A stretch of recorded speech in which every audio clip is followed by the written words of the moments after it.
All right, can you please say your name? Charis Melina Brown.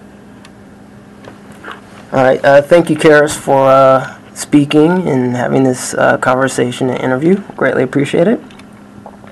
Thank you for having me. Great. Of course. So what does Charis mean?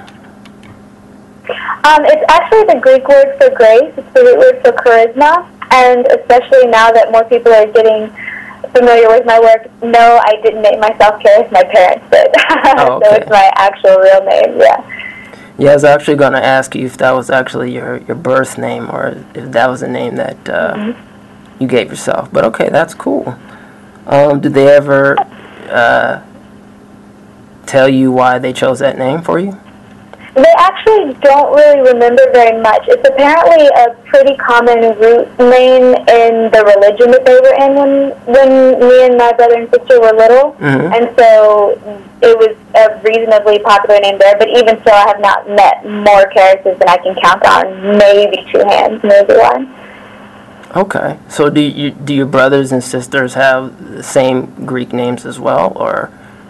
No, they have unique names. My brother's name is Ward, which is a family name, and my sister's name is Michael, which is usually thought of as, a boy's name, but hers is spelled a little bit different, and it's a biblical name as well. Apparently, the first wife of King David in the Bible was named Michael. So the spelling's a little bit different, but the pronunciation of it is the same.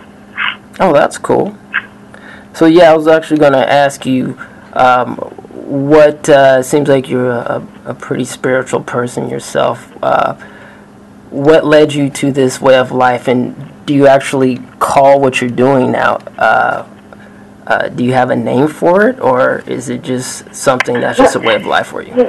That's a really interesting question, because I actually just ordered business cards, a new batch of them last week. And it took me about a week to see what the heck to even put on my business card, because there really is no official name for what I do. What happened to kind of wake me up was I was in college and I just started to have a spiritual awakening out of nowhere. Mm-hmm. It didn't make sense. I was not a very spiritually oriented person. I was very scholastically oriented. I was zipping my way through school, really focused on my studies and on my career as a psychologist, or I was thinking about either going into psychology, I was a psych major then, or possibly going into physical therapy. And I got a master's in health and then another master's in psychology. And when I was in school, I started to have experiences that I thought were delusional or hallucinations. And so I thought that I was going crazy. And it matched up with the timing of things like adult-onset schizophrenia and adult-onset multiple personality disorder. But my moods weren't crazy. I wasn't acting like a crazy person. I wasn't in any way delusional about my actual life. It was just that I was, what I now know, I was being contacted by my guides. And I was having moments of non-local awareness. So I would know things about people, or I would hear voices in my head. And I thought, like I said, that these were hallucinations until one saved my life in traffic one day, because it told me that this car was going to freak out and do this crazy thing. And so I followed the directions because it happened so fast. And then the car did freak out and do this crazy thing next to me. And had I not listened to the directions, who knows if I'd even still be here. And so then I realized that, okay, that was not a hallucination, the way I understood hallucinations to work. And so I started doing research, and I found scholastic academic studies on shamanism and on ancient spiritual practices, and how pretty much people who studied it, who I respected at that time, who were academicians, said, well, we don't understand how it works, and we think it might be, group mass hypnosis or group hallucination, but something's going on down there in Africa where they were studying, or South America, or Australia, or wherever it was. They were going to find these shamans and medicine men and medicine women. And so around that same time, I also was introduced to Reiki and to more earth-based spiritualities, and I studied those for years. And then more recently, which was probably it was in 2010 that this happened, I became aware of non-local as far as non-planetary presences, and I started to have interactions with beings that are not from this planet. And so everything's just kind of continually been expanding as far as awareness goes. And after I allowed myself to accept the possibility that maybe I was not imagining everything, the universe kind of opened up to me. And since then, my life has just kind of been the way it's been. And my work is just kind of the way that it is. Okay. All right. Where'd you go to school, or college, I should say? I got my undergrad at the University of Central Florida, and then I got my first master's at the University of Florida, and then my second master's at the Institute for Transpersonal Psychology, which is now, I think, going by the name Sophia. And then I almost got a PhD there, but when I was about 2 months, maybe 3 months out from graduating with my PhD, I realized that I needed to write a book instead of my dissertation. And so I wrote my first book, and that was actually published the same weekend that I would have walked to get my diploma with my PhD. So it all ended up tying up in a nice little bow at the end there. Well, congratulations. That's a good thing. Thank you. All right. So in terms of, so I'm assuming right now you just don't have a name for your awareness, your awakening. Is that correct? Yeah, well, lots of people call it by different names. It just depends on what type of paradigm you want to look under. A lot of people in the New Age movement just call it waking up, or I don't want to claim to be awakened because that's kind of like you're enlightened. So I'm just saying that we're all on awakening processes, and the one that I take is of a multidimensional nature. So I end up interacting a lot with beings that are non-physical. So that's, guides or angels or elementals like fairies, so dryads, naiads, Balrogs, those type of things. I have spoken to angels, I have spoken to demons, I've spoken to deceased people. Also the other aspects of people who I know, so I get to someone's higher self or hear what their mission is or be able to kind of see what people's missions are. And that's the individual readings that I do, is I'm kind of able to tap into, I like to think of it more as the planetary grids and the cosmic grids. I see them kind of as blueprints for creation, that if you can kind of tune yourself to the right frequency, anybody can see it. It's not a special thing that I do, but like any skill, I've kind of trained myself over the years to have a specialization in it. And what I can then do is access them. And since I do healing work, I can then heal the grids. What I found myself doing lately is traveling a lot and healing the nature grids and the planetary grids of the places where I find myself traveling to. So adjusting grids of people, of their health, of their manifestation ability, things like this. And part of the way I do it is self-directed, and part of it is directed by intuition, guidance, synchronicity is huge, and also these multidimensional beings that I find myself interacting with. All right, so we're continuing now. So you were explaining how you go to these particular destinations or grids on the planet. Yeah, generally what takes me to the places that I go to is synchronicity. And synchronicity is just kind of a more all-inclusive, kind of spiritual, but not guide, more like the spiritual nature of all people as beings that are more than physical, because, an emotion is not physical. You don't have to take blood tests and brain chemistry tests to prove you're in love with someone before you're allowed to get married. There are certain things that are non-physical that people accept as being real. And one of these things that's becoming more and more common in regular conversation is the concept of synchronicity, which are funny little coincidences where you might be talking to someone and you've maybe been thinking about your deceased grandmother, and then that person you're talking to says a phrase to you that your grandmother would always say. And then you tell them that, and they say, yeah, I never say that. That type of thing, that it's just these funny little coincidences that makes it feel that the universe is pointing you in a certain direction, or it's asking you to pay attention to a certain thing. When we become more aware of our existence on other planes as well as this one. So it's not like I pop out of this reality and go into other ones. It's like we expand, like reaching your hand into a pool of water. You're in the water and on the land. It's not that you dive into the water and leave the land. So when we become aware of these multidimensional aspects of our nature, not interdimensional, but multidimensional, then it's a lot easier to kind of keep track of these. And the way that I kind of see my life is like a sailing ship that is blown by the wind of synchronicity and of universal current. And sometimes I can set my GPS and try to go in that way, and if I'm in line with what the wind is doing, then I'll go really fast and it'll be amazing. But sometimes in my life I've set the GPS ways the wind was not blowing, and in that case I feel stuck. or there's something that I need to clear before I can go forward. Or there are lots of possibilities on why that is or what needs to be done to move again. But mostly the reason I go to places I go is it just kind of happens to work that way, and I don't really direct it as much as I am directed by things around me. But some people could say, oh, that's God coming in and making it happen. Some people could say it's your guides. There are lots of different things that you can point to and reasons to do it. I believe in a lot of different ones because I believe in multi-dimensional nature. So there are lots of different things that can all exist in the same space. But all I know, really, truly, is that when I follow, my life works. And things go well, and people feel better around me than they did before I was there. And I can string through interesting and valuable information, or at least that's what people tell me it is after they work with me. Okay. Cool. So, like, do people, like, call you strange, weird, you're different? Not so much anymore. It's interesting because when I first came out of the spiritual closet, you know, I was really afraid. When I published Journal of the Starseed, I was actually afraid of, like, a brick through my window or some type of interpersonal verbal attack, and nothing happened. And eventually I realized that, yeah, nobody really cares. I mean, if they're not into it, they just won't talk. You just won't talk to that person about that thing. And as far as being weird and strange, what I find is when people say things like that are derogatory, it only happens if you're going to react. So if someone asks me what I do, and I say, oh, I'm an intuitive, I do intuitive healing work, I do energy work, I do, like, magic, things like that, then if people are going to be like, oh, that's so weird, I'm like, I know, it's totally weird, but I love it. And then it's like, it just totally is diffused, because when people, all of you listening to this, if you're afraid to come out of the closet, and if people start talking to you and they're derogatory, they're trying to feed on your energy.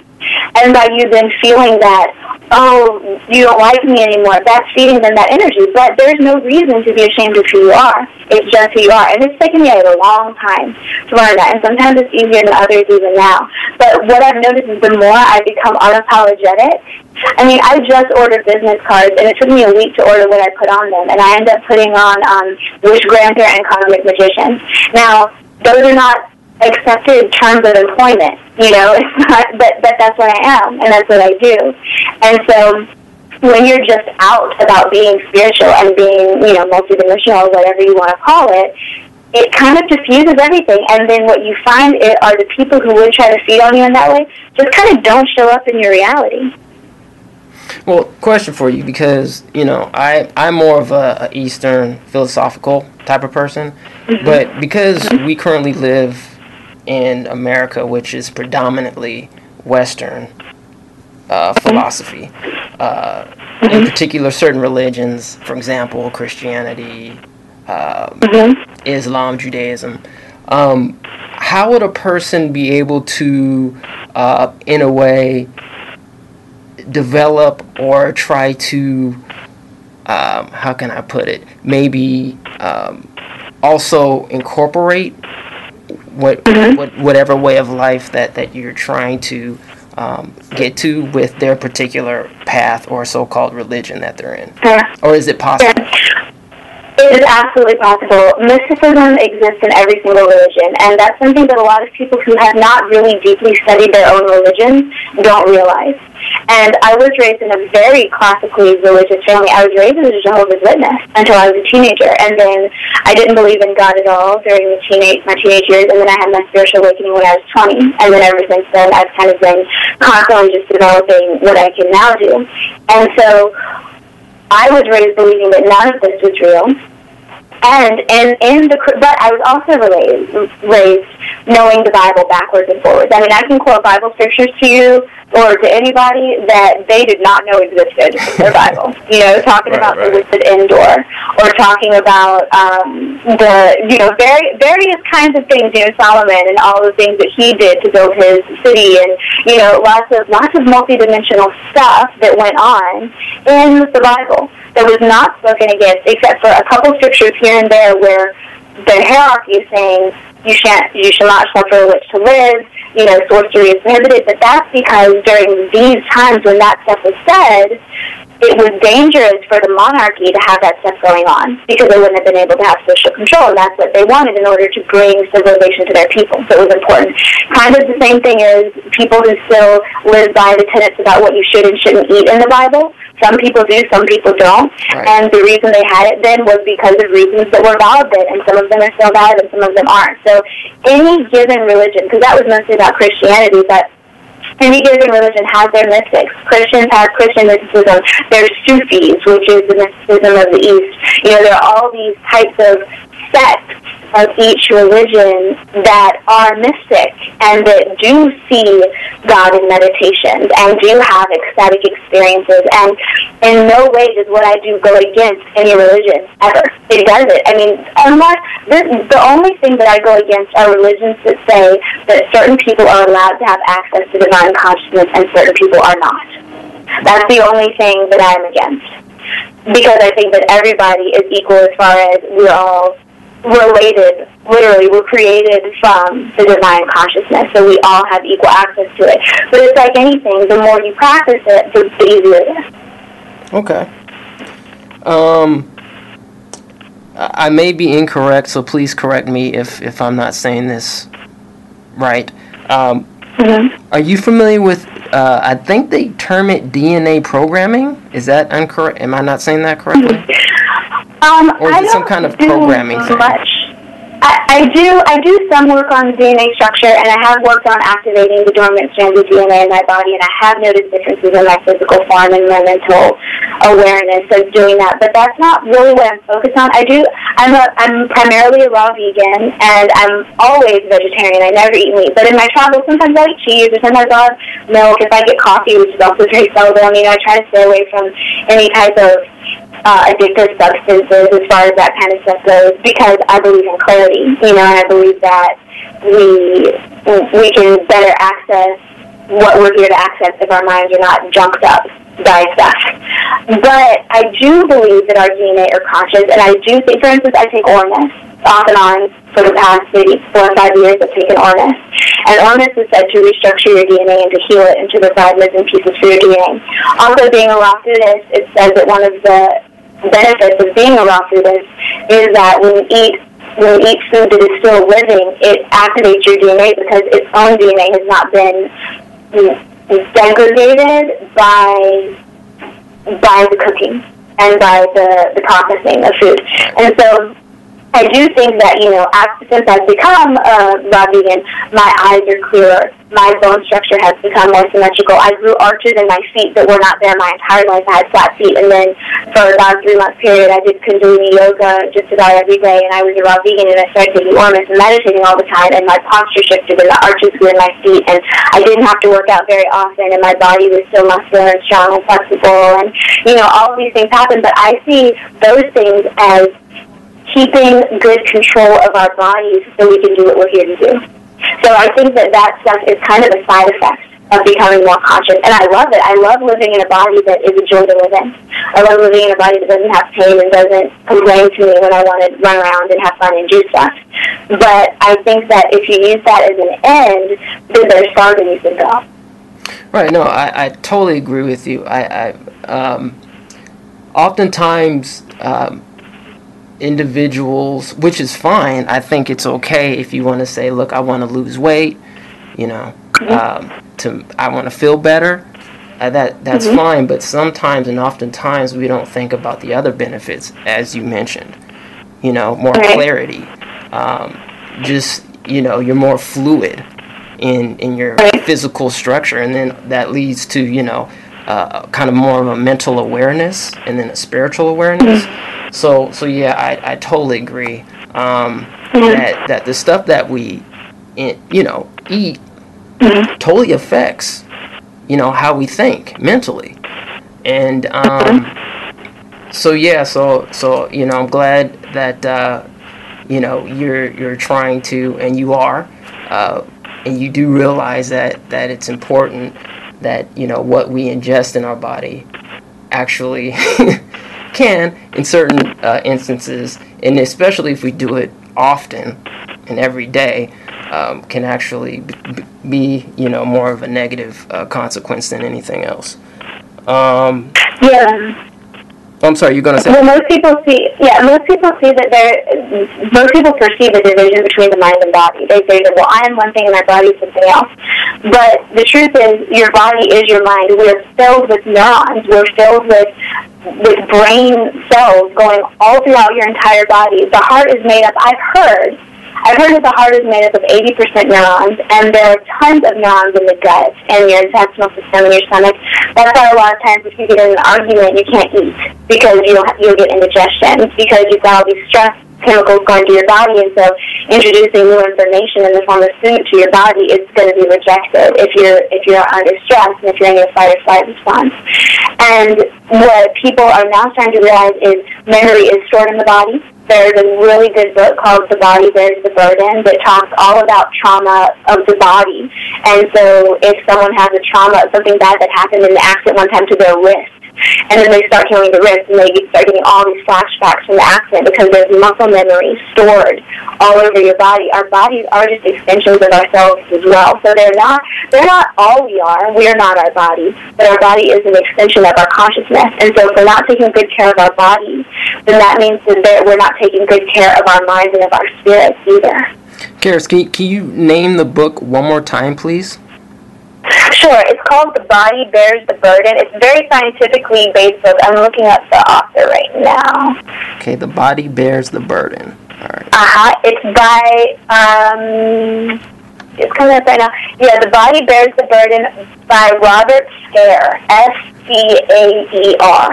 And you can get it on Amazon or wherever. But I read that several years ago when I was still in school, and it brought forth a lot of this stuff that I and others intuitively felt, but it explained it in scientific terms and from a place of medical knowledge. Okay. Just a couple more questions here. Aliens, extraterrestrials. Can you give me your opinion?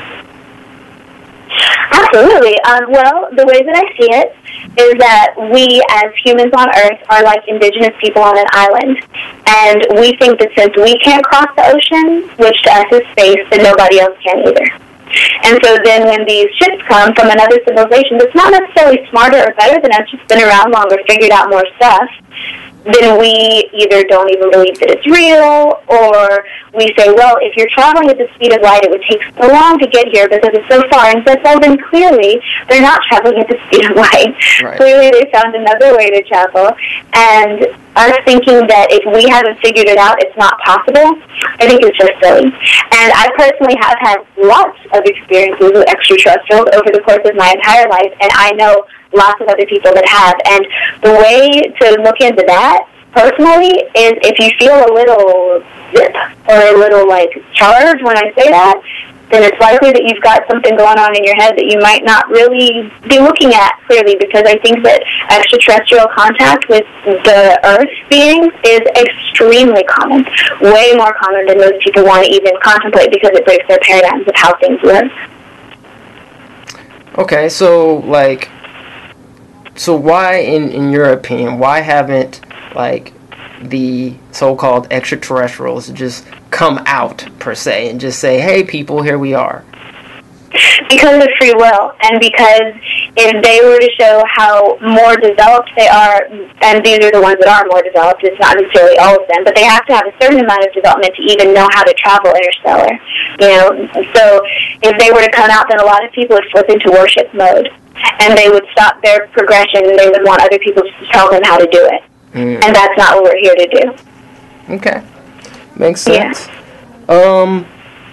All right, so can you explain or tell us about your books, how many you have, and just kind of get a brief overview of each one? Sure. Well, my first book is called Journal of the Starseed, and my second book is called Instruction of the Starseed, and there are actually a lot in them about extraterrestrial contacts.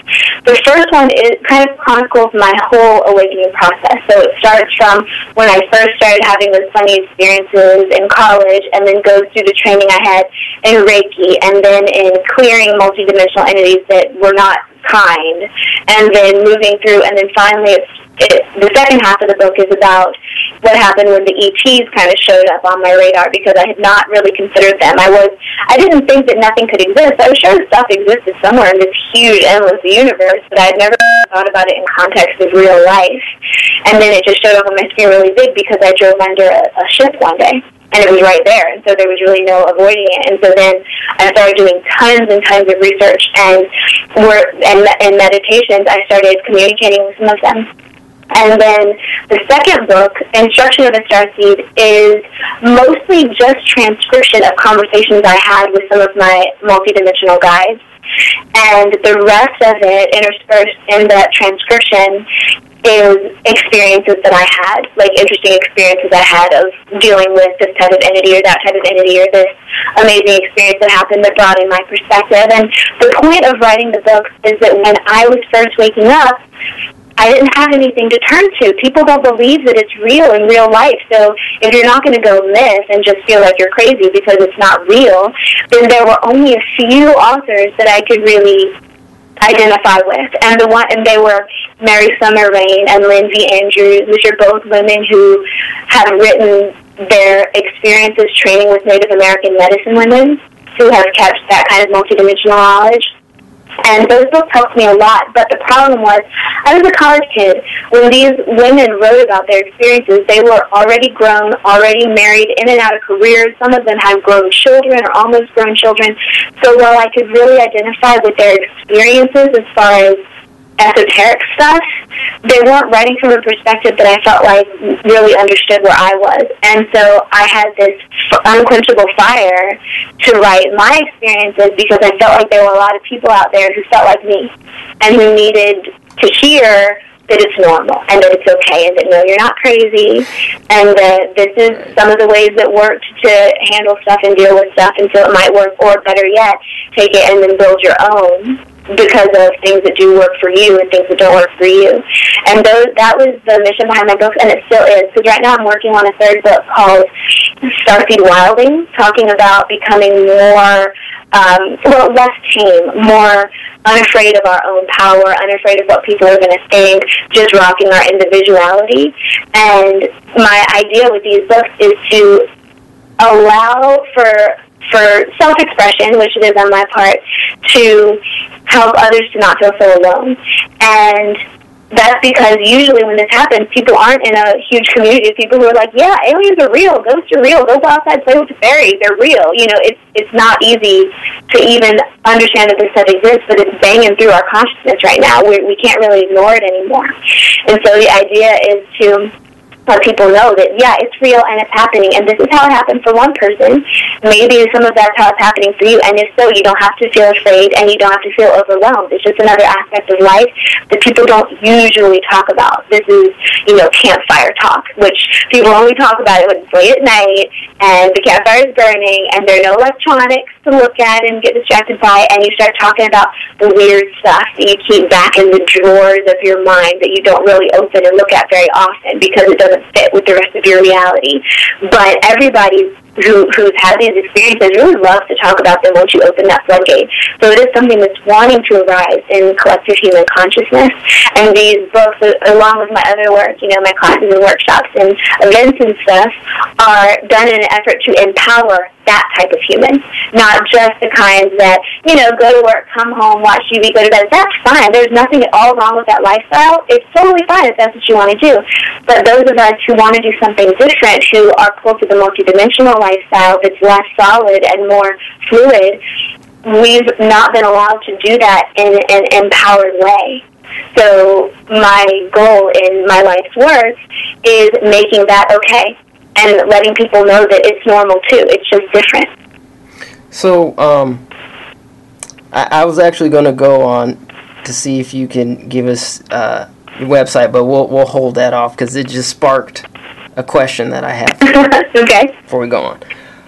So my question is, and you can answer this, or you can, or you don't have to. Okay. The movies. We often see, for example, Independence Day, aliens coming out of the sky and pretty much wanting to dominate, I guess we would call planet Earth, in English, Earth, right? So what's your perspective, what's your take on that? Well, saying that all of aliens, so an entire universe of beings, have one agenda is silly, So saying they're either here to help us or here to hurt us, we're talking about hundreds, maybe even thousands of different types of people here. Different types of people from different planets, from different galaxies even, maybe. So saying that there's one agenda I don't think it's true at all. I think there probably are some ET races that would rather humans not become conscious because they have vested interests, just like there are some humans that would rather people they've persecuted with their companies or with their economic stuff or with their natural exploitation of our planet, like the exploitation of our ecosystem, would rather not these people become empowered and take back their own land and figure it out for themselves because the people keeping them down have vested interest in it. Now, I think that's probably true for some races of ETs. I don't know. I haven't really encountered those guys. The ones that I've encountered have been very heart-based, very open, and their vested interest is in assisting the humans in becoming conscious creators because we as humans are powerful, and we are different than other things in the cosmos because we are hybridized, and we're made of lots of different aspects where generally a planet is not as varied as Earth is, with various types of beings. And the consciousness that we've been developing as humans is unique in its creative power. And so the ETs that I have interacted with are wanting and have been assisting in stewarding humans to a place of lucidity and consciousness because what we can all create together surpasses anything that's been created before. And so what I think about these movies and stuff is that some of them are just straight misinformation campaigns. Some of them are just stories that people like. And let's be honest, blockbuster stuff has to have drama in it for people to be attracted to it. If you just made a movie about someone who sat there and meditated and then had these lovely, beautiful experiences with this ET, right, probably a lot of people wouldn't care. Right. They probably wouldn't want to watch it because humans still really want that jolt of energy that they get by being in danger. Right. Yeah. Okay. All right, so where can people reach you? What's your website? Sure, my website is charismelina.com. It's my first and middle name. It's spelled CharisMelina.com. And that has all the classes I'm teaching, all the workshops I'm doing. I actually just today am opening up new in-person land activations. This is the grid work I was telling you about. And there's going to be one coming up in Mount Shasta this week, actually, on Wednesday. And then there's one in Sacramento at the end of February, and then one in Los Angeles in the beginning of March, and one in Sedona on the spring equinox, which is March 20th. And then I'm going to continue to go east. I'll eventually go up to New York City and do something up there, but it depends on the weather, whether I go directly to New York from Sedona, or if I kind of travel east first and then work my way up the East Coast. I'm not exactly sure yet. But there are also pretty much always online classes going. I try to teach about one a month, and they tend to be about 21 days. So usually I'm kind of 3 weeks on, 1 week off with these different classes. Some of them are just about intuitive development. Lately I've been getting more focused. So there's some about contacting elementals. There's some about your light body, aligning your energetic structure with your physical structure to increase your vitality levels.